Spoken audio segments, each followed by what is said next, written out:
Welcome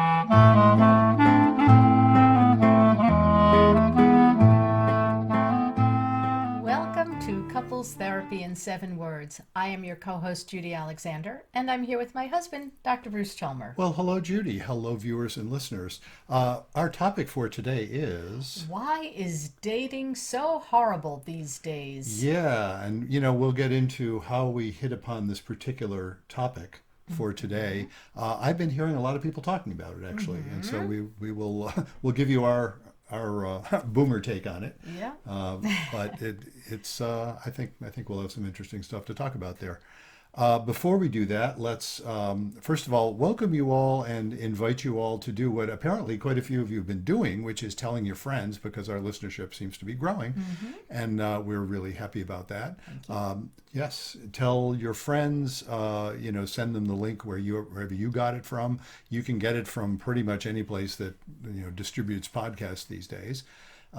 You can also get it from our website, which is ctn7.com. ctn7.com. CT7, Couples Therapy in 7. It's the number 7. ctn7.com. If you're watching, it's right up above our heads when we edit this. So you will see that. And that is also, by the way, where you can write to us. You can write to Judy at ctn7.com or Bruce at ctn7.com. We always love to hear from you. That's a lot of how we get ideas for our episodes, of course, and also a lot of how we've got suggestions for guests. Many of the folks that we've interviewed have written to us asking to be on the program, and we've almost always said yes. Once in a great while have said no, because it just didn't seem to be a good fit. But almost always said yes, and they've been really great. So we want to invite you to do that as well. And while we're on the subject of what got this podcast started, which we weren't really, but now we are, let's talk about the book. Reigniting the Spark, Why Stable Relationships Lose Intimacy and How to Get It Back. That's the book that came out about 2 years ago now, as we were recording this in April of 2022. And this is the paperback version I'm holding in my hand. You can also get it on Kindle, and you can also get it as an audiobook, which I guess I've been mentioning has just been proving rather popular. So if you like audiobooks, go for that one. Reigniting the Spark, if you just search for Dr. Bruce Chalmer or Reigniting the Spark, either of those things will probably help you find it. There's a link on your website too, right? And there's a link on ctn7.com there. Yeah, there's also a link on brucechalmer.com. That's my practice website. So any of those places will get you there. So many places to find it. Absolutely. And of course, let's not forget about our podcast merch. The merch. Our wonderful merch, our mugs, our t-shirts, whatever you, well, not whatever you like, mugs or t-shirts. Mugs and t-shirts that have our beautiful logo and our popular saying, be kind, don't panic, and have faith. Which is the 7 words that we're talking about, couples therapy in 7 words. Right. So there we are.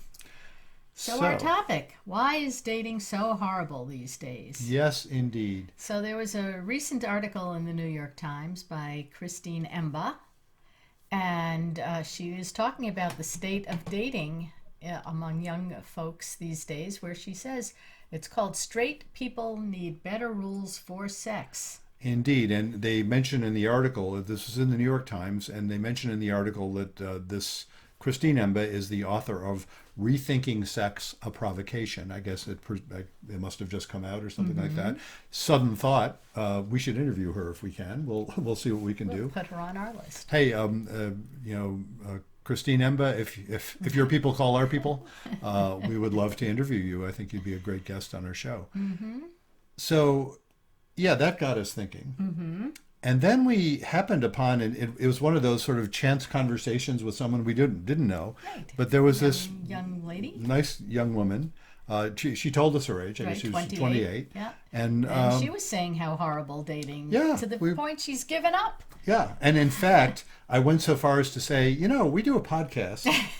And what would that's actually how we got into that. I said, we're just kind of shooting the breeze, and we do a podcast, and what would you want to ask about in a podcast about couples therapy? And she told us about 2 things. Yeah.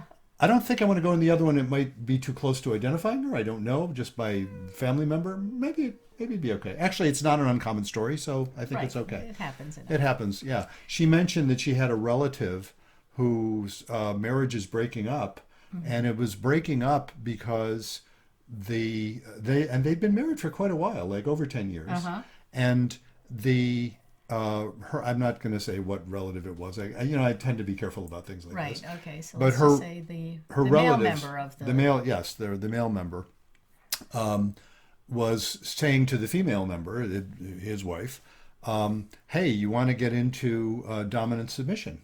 I think that happened before they got married. Oh, right? yes, even before they got married, Yes. yes. And she had been saying, "Nah, I don't really want to do that." And then Although I thought they agreed to get married. That was, the agreement when they got married that she would. That she would, yeah. Right. But anyway, and again, I may be remembering the story either wrong or differently. I'm not sure, but what I'm remembering was the thing that happened was she got into it, right, and then come to discover that the kind of what she wanted was to be dominated, and the kind of dominance that her husband was providing wasn't enough, and so she went and sought it elsewhere. And it was interesting for me to hear that story because this is a story I've often told to many of my clients, actually, when this sort of thing has come up. One of the first ways I learned about that world was from clients that I had early in my private practice. And I've been in private practice for 27 years. So this was probably about 25 years ago. And this couple came to me talking about something else, but then we got into the conversation of their intimate life generally and their sex life in particular. And this was, at the time, this was a couple, I think they were in their 50s. And so she said she discovered in her 30s, and they were already married at this point, but she discovered in her 30s that she actually was a sexual submissive. And it's not an uncommon story. This particular person in her life out there, it was a really assertive, powerful, take no prisoners sort of professional. The kind of person you don't want to cross her, she'll tear you a new one, and yet in her sexual life, what she needed was not merely to be dominated, she needed to be humiliated. Oh.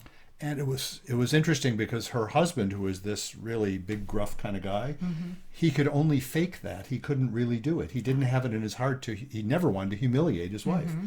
And it wasn't satisfying to her if he was doing it to please her. Yeah. That was kind of the opposite. Yeah. So this was, 25 years ago, they were, what they were doing was going online, and it was a much more primitive kind of online in those days.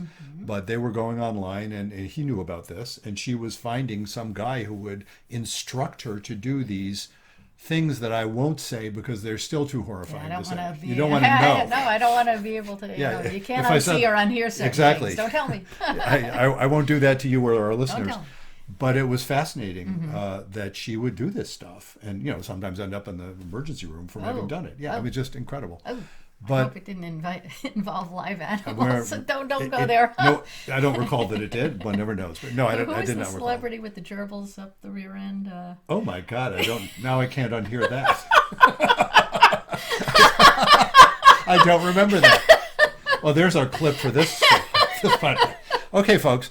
Who's the celebrity with the gerbils up the rear end? Write us at judy@ctn7.com. Write to Judy me. Yes, and tell her which one it was, and then she'll pass it on to me. This has taken an interesting turn already. Well, you never know what you're going to say in these things. We don't rehearse. But it's interesting because so this is the story that this young woman was saying, and then she was saying that she herself, and she said she was 28, she herself is just given up on dating. And that's actually one of the things that Christine Emba said in that article is that over half, I'm looking at the article, according to the Pew Research Center, fully half of single adults have given up on looking for a relationship or dating at all. That is so sad. Yeah, it is. And so she was describing what it's like out there. Yeah, and the word she uses is terrifying. Yeah. And on Tinder, she said, if you go on Tinder, and it was interesting, she was relating it to that relatives issue, that if you go on Tinder, this is just sort of a guess, about, what did she say, 30%, I think, of the profiles on Tinder are saying right out front, I don't know if she said specifically dominant submission stuff, but, whatever particular kink was, it was a large proportion, and that's what they wanted. And it's interesting because it seemed to be, and this kind of fits with what Christine Emba was talking about as well.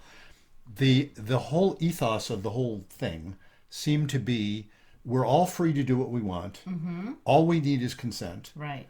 Of course, there's often problems with consent per se, but even let's just grant consent. You know what I'm saying?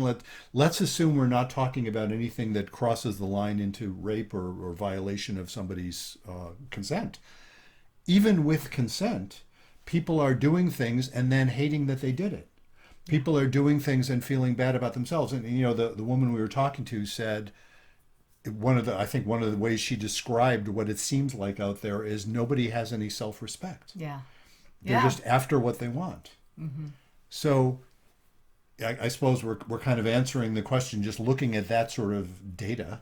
Yeah. Why is dating so horrible these days?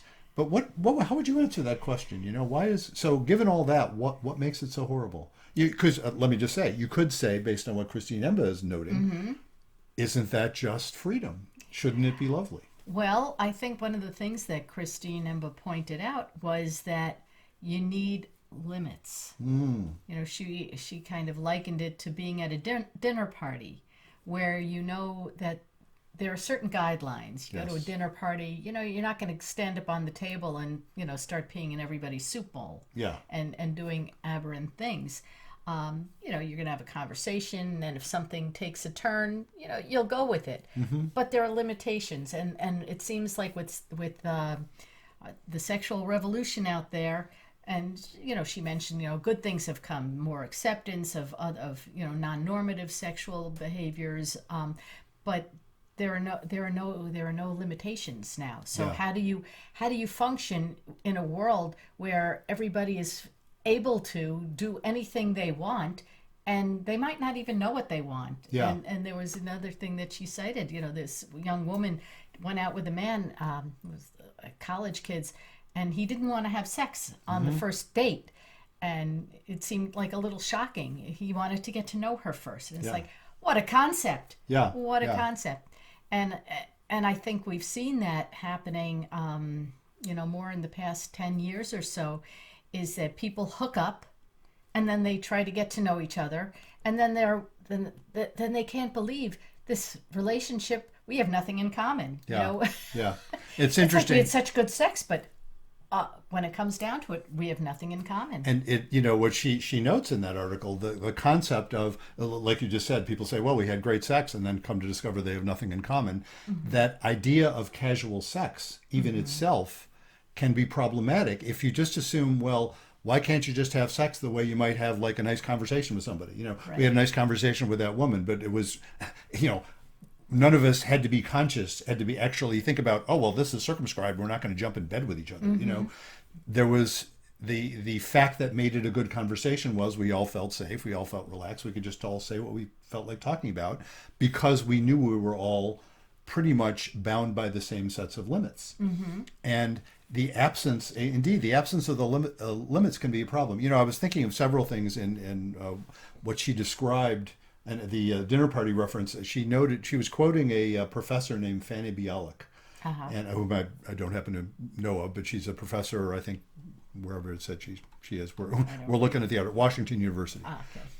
And she's an ethicist also. And it's interesting. She was saying, I'll read what it says here. You know, one of the most important pleasures of sexual intimacy is feeling like you have the possibility of the unexpected, but not too much possibility of the unexpected. And what that made me think of is two things. One is, I remember way back in graduate school, presumably a little bit after the Lincoln administration, but, you know, it was a while ago.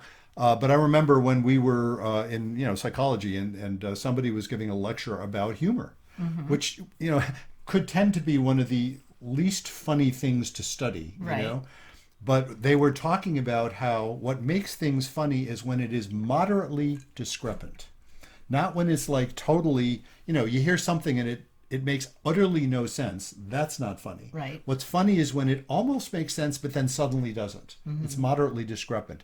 And that sounds a lot like erotic charge as well. That's true. And I am spacing out on the name of the man who wrote the book that talks about eroticism, and I apologize. We didn't rehearse this, so I don't remember exactly his name. Joe Morin, is it something like that? I don't It's know. in I'm the terrible with names. Batsheva Marcus has a Facebook book club, Uh-huh. about books about sex, and there was one of the books that they did, and I actually haven't read the book yet. I've been meaning to, but one of the things he talks about as a key to eroticism is there has to be an obstacle. It can't be too easy. And the fact of the obstacle is what increases the erotic charge. And that's also what Fanny Bialik, well, something close. She says boundaries are Yes, necessary. exactly. Yeah. And, not just necessary because it prevents you, well, let me invoke my. And important. Well, important also, Yes. yeah. Let me invoke my shtick about stability and intimacy, Okay. which you knew I'd invoke eventually. Right? Eventually, I that have comes up in many of the podcasts. when what you have is a hammer, everything looks like a nail. Exactly. So, but boundaries are necessary, totally necessary for stability. Mm-hmm. That otherwise people are panicking. People are, you can't, if you don't know what you're getting into, it can be really scary. On the other hand, what is necessary for intimacy is tolerance of anxiety, which is to say, yeah, you need to be able to either test the limits or play with them a little bit. And that's what makes it sexy. And what I note in reading, and this, that conversation we had in this article are not the only things I've been reading recently that are talking about this phenomenon. The fact that, from our perspective, kids, I mean, people like 20s, 30s even, Right. are not having much sex these days. Right. The proportion, I just saw another, or maybe it was in the same article, the proportion of high school students who are sexual virgins when they graduate is now something like 60%, and 10, 15 years ago it used to be 40 some percent. Wow. It is, kids are having less sex. I'm not trying to say it's a great idea for high school Less kids sex. to go having sex. You just said it's more. No, virgins. The proportion of virgins Oh, is higher. virgins is higher. Yeah, Oh, the well, that's ones- good. That's good. You could say it's good, but it's also interesting. Do you know what I mean? Yeah. It's representative of the fact that kids are not being sexually active in ways they used to. Well, I So think they're afraid of getting arrested these days. it could I- be you that, know- but I don't think it's only no. Fair enough. Yeah. And look, please don't get me wrong, folks. I am not advocating that kids should be going around having sex, right? Kids do have sex. We all know that. We were all kids at one time. But I am not saying it's a bad idea to be a virgin when you graduate from high school at all. That's not the point. But statistically speaking, I was. well, there's actually, I don't mind saying, was I? Yes, I was. So was I. I had to think. So was I.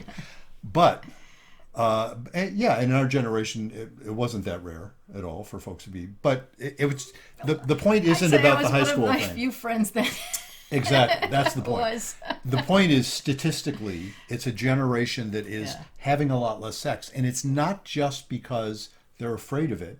I think it's also because it's not worth the effort because there's no erotic charge. Right. They're not feeling that compulsion. I've heard of this for years now. I'll hear stories of folks in their 20s who talk about their friend groups, and not only their friend groups and their romantic connections.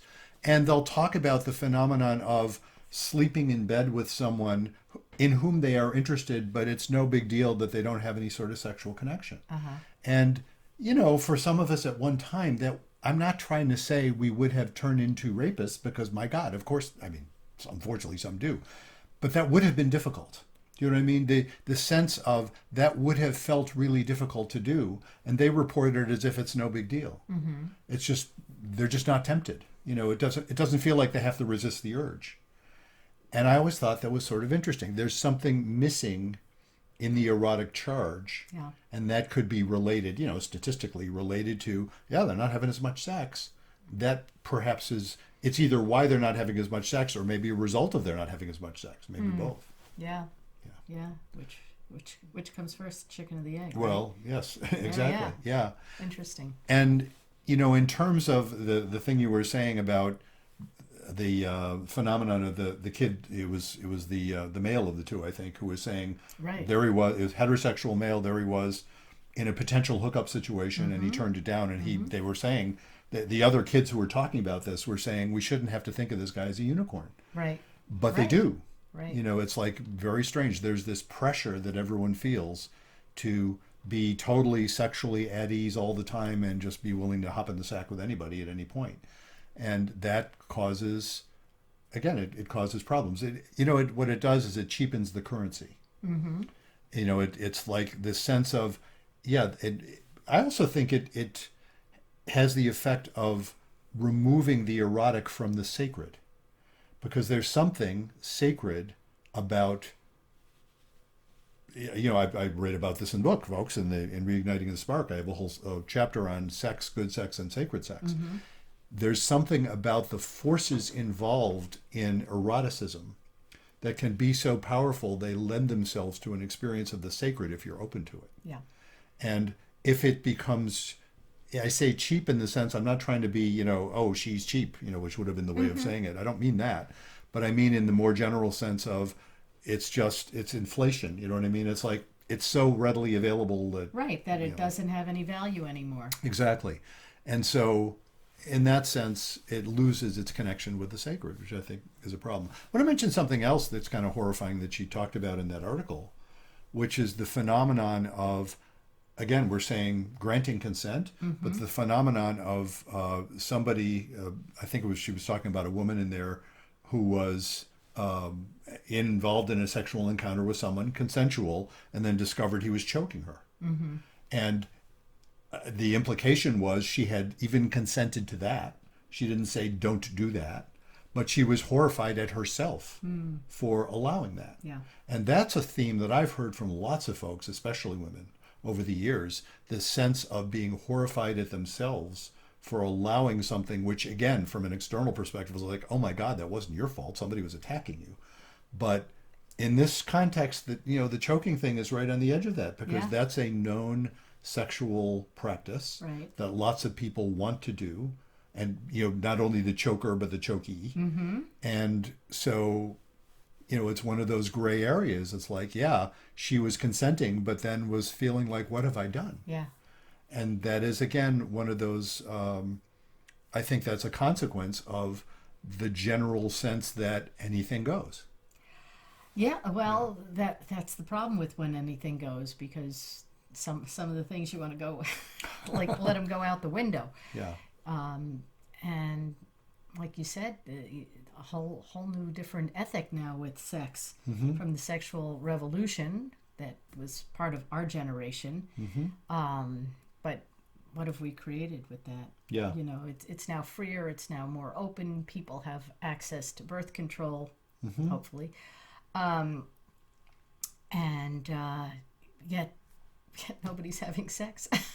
Yeah, and it's so interesting when you look at, I'm just imagining folks from very traditional kinds of cultures thinking about the same issue and saying, see, and I think they have a point, up to a point, that the women in cultures that insist upon what in sort of mainstream American culture would be extreme modesty, to the extent of like a burqa or something like that. But even if you don't go to that extent, the extent of, making sure, well, is this the time to sing your tznius song? I guess not. We'll spare you that, folks. Now I have to explain what that is, though. Yes, exactly. So tznius or tzniut is the Hebrew word for modesty. In fact, it's the same word that's used. You may know the quotation from the prophet Micah. You have been told, O man, what is good and what the Lord requires of you, only to do justice and love mercy and walk, usually translated walk humbly with your God. But it's the same root there. It's tzniut, to walk modestly. The concept of tzniut is interpreted in Orthodox Jewish circles, which again is not monolithic, by the way, but in general as enforcing certain rules of what skin gets exposed and not exposed. Right. Keeping your neck covered, keeping your arms covered, wearing dresses below the knee. Yeah. Usually stockings. Yep. Of some sort. Yeah, and even to the extent in some Orthodox circles, not all, of women not showing their actual hair to anyone but their husband, so they'll actually wear a wig. Or some type of head covering. Exactly, yeah. And there's many cultures, not just Jewish cultures, many cultures that's a do Jewish that. culture thing. We can't speak for other cultures. Of course. So. But I know I've heard from Orthodox women who practice that it is, and I'm talking about women who are educated and, and assertive. And, I'm not talking about people who are saying, oh, I'm supposed to be secondary and, hold back. That it is, from their perspective, liberating, not restricting. Right. Then And again, I've heard there's, Muslim women say the same thing Yeah. about the headscarves, the hijabs that they wear. Yeah. That's another culture that has modesty rules. Yes, And of we're course. not talking about the full burqa. Yeah. So, there's lots of cultures that have that, but it's so interesting because then there's the perspective on that where you see horrible things done to women for somebody perceiving a violation of that, Right. up to and including murder. And so, like everything else, what else is new? Like everything You gotta else, find the middle ground. you got to find the right? middle ground. And it's always fascinating because, what I'm often realizing in talking with folks about this kind of thing is you need to be, well, see, we're going to segue to another of my favorite topics du jour, the difference between ideas and ideologies. That when you harden whatever the good ideas are into ideology, which is to say, when you say, okay, this rule's a good idea because look, it protects women from being, looked at in certain ways or being tempted in certain ways, whatever the situation is. And therefore it's a good rule. So we're going to obey that rule. And now it becomes about the rule, never mind about the reason for the rule. And when you do that, you get a caricature of those rules. So to protect women, we're going to kill them. And that is a horrible, horrible result of ideology as opposed to good ideas. Right. And similarly, it's interesting. We're going to liberate women to the point that then they, next thing they know, they're being choked in bed and they've given consent for it. That's not so hot either. Right. Or else, when she's dead, he can claim she consented to this, Well, as could happen. As has happened on occasion. Yeah. So that phenomenon of, and again, I would claim what happens when you elevate the notion of liberation to some kind of ideology is then you stop paying attention to the fact, and this is an article of faith. If there's stuff like this that cultures have produced, even the stuff that I would, without any difficulty, say, no, I think that culture is wrong to do X, Y, or Z. You know what I mean? There's cultural practices, and you can call me a cultural imperialist or something, but there's some stuff that I'm saying, no, if that's what your culture does, you shouldn't do it. I won't bother getting into specifics, right? But we could all probably produce those sorts of things. Having said that, the fact that any culture produces something and it lasts for millennia usually means there's something to it. There's some ideas behind it that are probably important. And the problems happen when it becomes ideological. But the ideas behind it are probably important. I say the same thing about why do we freak out unnecessarily? Why do we have the phenomenon of post-traumatic stress disorder? Well, why are we capable of freaking out at all? Because that's a necessary survival function. We can't get rid of it. But we need to find ways of incorporating it with the rest of us to be able to take care of ourselves without actually having to totally freak out.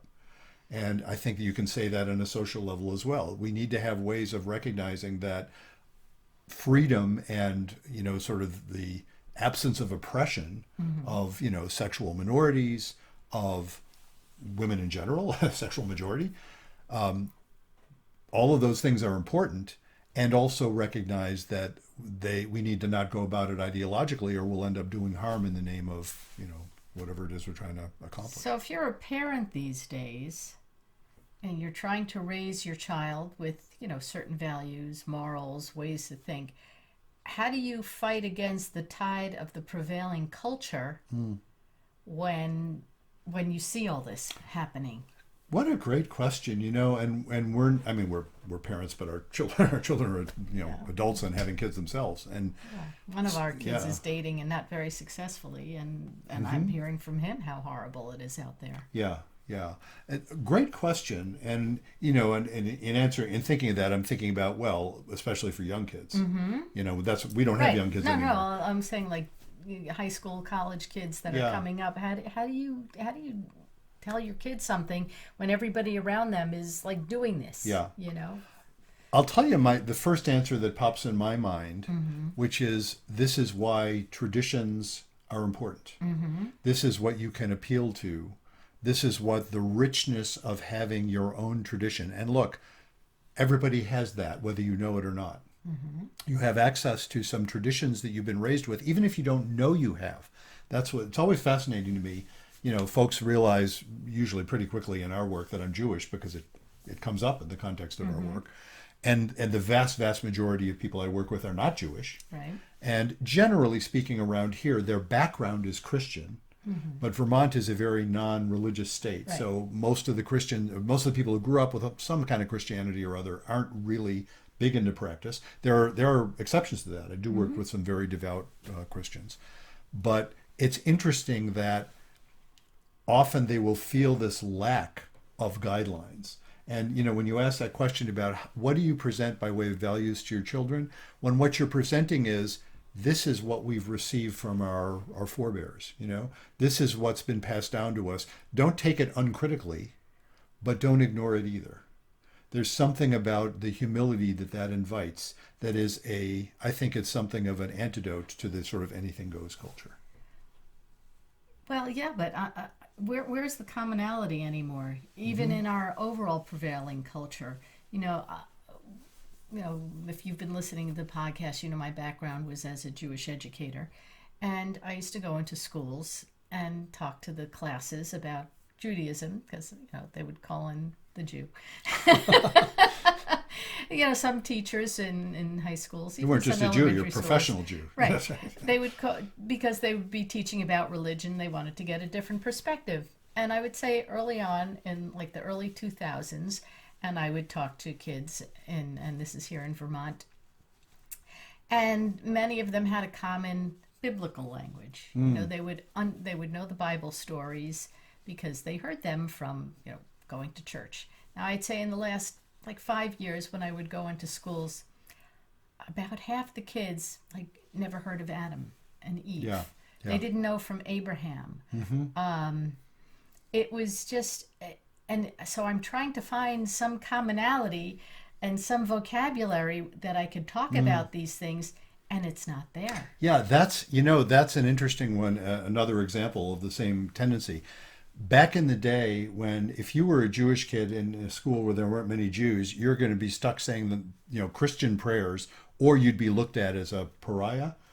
I wasn't unhappy with the idea that schools would say, we probably shouldn't inflict Christian prayers on all the kids here or make them conspicuously stand out by not participating.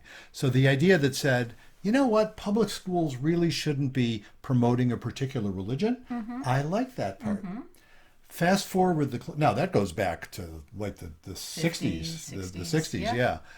Fast forward the clock though, and come to discover that. Well, I remember a conversation I had with someone. Oh, this is probably about 30 years ago. Well, and it was somebody who was in college or had just graduated high school somewhere in that time frame, and it was a sort of relative, and he was talking about the fact that they learned nothing about anything vaguely related to religion. They couldn't teach about the Bible, even though knowledge of the Bible is the basis of all Western literature. The assumption of all Western literature until very recently is everybody knew this stuff. So whether or not it would directly refer to it, there would be themes that you could pick up and say, oh, I'll bet that's, that must be a Jesus reference. That's the classic freshman English thing is that everything's a Jesus reference, but, or that must be an Abraham reference or whatever that might be. And that's just gone. And it's gone in the name of not making anybody feel bad. And this is I seem to be harping on the idea and ideology thing, but by golly, that's what I'm noting. Because that concept that says, we shouldn't be foisting a particular religion in a society that prides itself on not having an established religion. Right. But the effect has been that we have raised a generation of kids through school who, if they don't happen to be churchgoers or synagogue goers or mosque goers or whatever, in other words, if their families aren't religiously active, which is a pretty substantial majority in some places, certainly in Vermont, that they're not religiously active, right. They are utterly ignorant of a bunch of stuff that turns out to be really important to be an educated citizen. Right. And, I'm sitting here thinking, come on, there must be a way of doing this so that you could appreciate it's funny, they used to have courses on Bible as literature, but, folks like, I don't know if the ACLU specifically would oppose this, but folks like-minded, and look, I feel this way. I have felt this way myself. It's like, boy, that's dangerous. You get a religious fundamentalist teacher teaching the Bible as literature, and they're really pushing it as something other than that. There must be a way to do it though, because we're throwing out the baby with the bathwater. Yeah. It's a tough call, and like in our tolerant sexual society, getting back to Christine Emby, Whatever her name is. Emba, yes. Emba. Yeah. Sorry. Getting back to that article is what she says, that this unrestrained sexual culture hasn't led to better sex, it's led to numbness. Yeah. To numbness. Which is, that is what happens when people, it's dissociation essentially would be the technical term there. And I hear this in the office a lot. Yeah. Of folks that you would think would know to be able to say no if they don't want to have sex. Because, it's not like they're in a situation where there is lack of consent. Right. But they don't know that it's okay to. So it's interesting. Well, and they're afraid to hurt the other person's feelings, maybe, or I don't know. No? Or just that it somehow portrays them as somehow not the right kind of person. And so they end up learning to dissociate from their bodies. Wow. Which again isn't surprising that, again, statistically speaking, they're having less sex because they're not there. And it is problematic. It's interesting. I like to think, a general optimist that I am, that this is one of those pendulums, or is it plural of pendula? Would that be pendula? I don't know. Probably the proper term would be pendula. But in English, I think we say pendulums. Pendulums. Anyway, it's one of those pendulums that will tend to swing, and I think it will, because it's problematic, and people are now addressing that it's problematic. I don't think this just means, oh no, that we're doomed to never enjoy sex anymore as a species. I think people will find their way back around. Yeah, well, I think, some of that, like we talked about earlier with the high incidence of virginity, it's because, we're criminalizing sex and we're making it, and yet we tell kids when they're in their prime sexual hormonal stages, you can't have sex. Yeah. Well, most people aren't getting married when they're 13, 14, 15 years old anymore. Yeah. And how do you think they're criminalizing sex? You mean just in terms? Well, go ahead. What do you think? Because if you have two 15-year-olds, or let's say a 17-year-old and a 15-year-old are having sex, right. The 17-year-old can go to jail. Right. Even like the 15-year-olds can go to jail. That's always been true. I'm not always, but that's been true for a very long time. But I think the attitudes around it there is such, it's interesting. I just was the other day hearing from some colleagues who were talking about some issues they were dealing with, and one of my colleagues was talking about a very difficult situation where, more or less, it was a situation where it wasn't exactly sort of lack of consent, but it was a situation where somebody was alleging that an adult had sexually abused the person. And what was interesting was nobody seemed to be asking the question, well, what was it exactly? Because it was a situation where the young person making the allegation was saying it was true, and the person who was accused was saying it was false. Well, that's hardly a surprise. He said, she said, right? Yeah, he said, she said sort of thing. That's not surprising. But what was interesting was just based on other information the colleague had, it just seemed odd in ways. Look, the phenomenon does occur that people lie about it, and the phenomenon occurs, of course, that people deny it. And both of those things are true. And what was interesting in this particular case that just struck me as I heard about it was, the allegation was sexual abuse, but nobody said, what was it? Was it possible that something was simply interpreted differently? Because there's degrees of sexual abuse. Yeah. But you know what? We tend to get so freaked at the very notion that nobody thinks in terms of degrees anymore. And so it's the Yeah. same thing about consent. It's like, okay, oh my God, that, if there wasn't this sort of specific stated, it's almost like people have to sign a form and then sign another one while they're in the act. And I am so sympathetic to the notion that consent is really important because there is, what is called rape culture. I understand what that is talking about. I hear lots of stories. It's really horrifying. Sure you do. So it's not like that's a small thing. It's not. But then it has that effect of turning into a thing itself instead of actually hearing these stories of the people involved, because there are nuances, and nuance gets lost. Yeah. Yeah. Yep. So we're telling our kids don't have sex, and they're not, but we're also not telling them that they have other ways of enjoying themselves or another person that's not actual sex. Well, it depends on how you define sex, doesn't it? Let's get all I Clintonian. guess it does, here. yes. What do you mean by sex? As we have often pointed out, and Batsheva Marcus always points out, sex is not just intercourse. Yes. So we're telling Yes. them they can't have intercourse, but we're not telling them that they can do other things. Yeah. When, they're the raging hormones, and it's like, you got to satisfy those hormones. So it's like, we don't say, go to your room and play with yourself. When was the last time you heard a parent say that? Actually, as a matter of fact, I wasn't there to hear it, but I have heard parents actually saying that. Oh, okay. They do say that these days. Apparently, it's Well, that's it's a good new thing. era. Okay. It is. So I mean, that they might be a good thing. Yeah, the rules around masturbation aren't what they used to. What they used to Okay. be, it seems, or the shame around it isn't what it used to be. That's true. Yeah, it is a it's an interesting problem. We live in interesting times.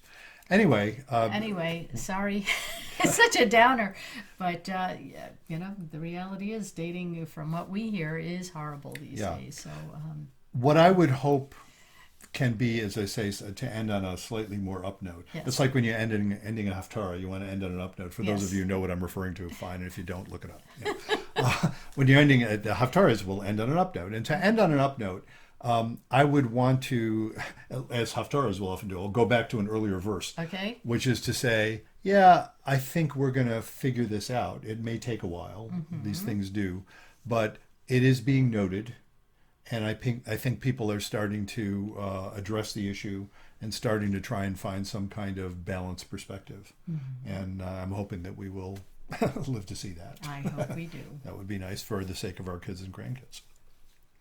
So this in particular, we would invite folks to write in and tell us your stories. Yeah, we'd love to hear some feedback from you. So if you have any, you can email us. You can go to bruce@ctn7.com or judy@ctn7.com, or just go to our website, ctn7.com, and let us know what you think. And if you have any topics you would like us to talk about, those are the ways that you can reach us.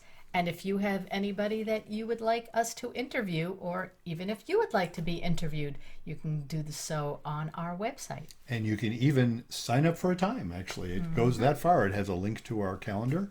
And you can sign up for a time to be interviewed. And that's where we'll be asking you, gee, what do you want to talk about? And that's how we'll know if we think you'd be a good fit, which I bet you would be. By golly. So let's put in another word for the book. Reigniting the Spark, Why Stable Relationships Lose Intimacy and How to Get It Back. Available anywhere books are sold. Available, the audio version you have to get, I think, from Amazon. It's an Audible book, which I think is I think they own that now. They own almost everything now. I guess they do. But they don't own all the bookstores, folks, so you can get that book, any book. Yes, you can go to your bookstore. If they don't have it, I'll bet they would order it for you. I'll bet they would. They will do that. And also let folks know about our podcast. Spread the word, share our social media posts, that kind of stuff, and visit our website and all that kind of good stuff. Okay. And so until next time, Remember, be kind don't panic. and have faith.